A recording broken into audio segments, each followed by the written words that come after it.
of people who have not experienced it don't understand what narcissistic abuse is and can't really help you heal through that process. I've got 7 steps I believe everybody needs to go through in order to completely heal from narcissistic abuse.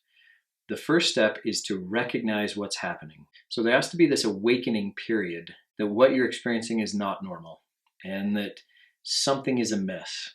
And you need to get educated on what that abuse looks like and what it is so that you can actually move through the second step of healing from narcissistic abuse, which is to put a name to what you've been experiencing. And once you have names to the things that you've been experiencing, it helps you get clarity on all of the confusing things that you've been experiencing for so many years. Once you can name what's happening, the third thing that you need to do to heal from narcissistic abuse is to accept that that's exactly what's happened in your situation. There has to be an embracing and an accepting of the fact that you have been abused. Journaling is invaluable during this phase of the process to help you really get clear on what's been happening and what you've experienced.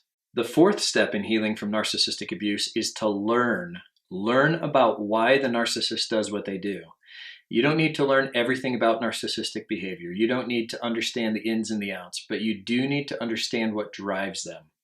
I cover that in the abuse recovery program. You have to understand that the key driving, insatiable need for a narcissist is to be in control, and everything they do stems from that need. Nothing they do is altruistic. Nothing they do is for your benefit. Everything they do is for their own benefit and to maintain control. Incumbent upon you in learning about abuse is learning about yourself and what led you to an abusive situation. I cover that in modules 6 and 7 in the online abuse recovery program. You have to look at yourself and experiences you've had in your past that have led you to this situation. And it's a painful process, and it's one that many people don't want to do. And unless you get clear on what you were looking for and what drew you to that situation in the first place, you will continue to repeat that pattern. So you need to learn about yourself. That can be done through great counseling. That can be done through some guided imagery exercises and good journaling. That can be done with a trauma therapist. That can be done with an abuse recovery coach like me. Find a good resource that can help you do that. The fifth step in recovering from narcissistic abuse is to decide that you're no longer willing to be abused.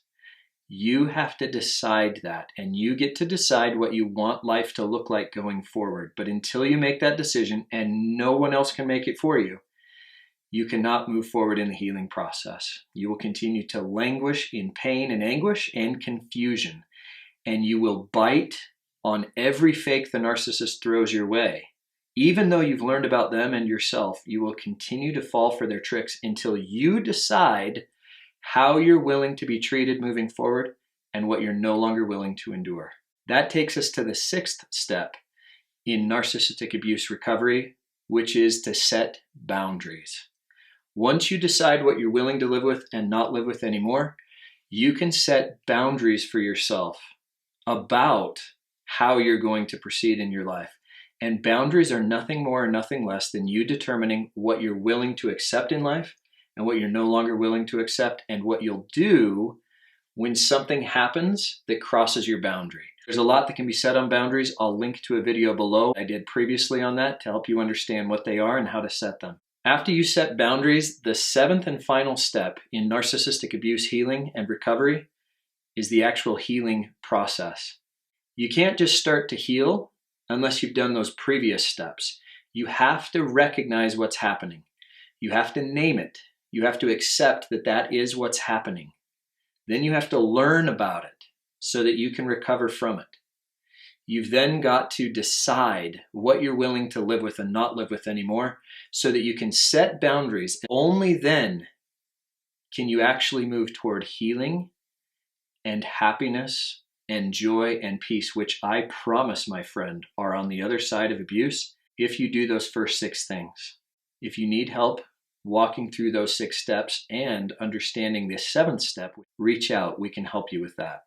Check out our free abuse recovery guide at the website. Check out the resources and let us know how we can help.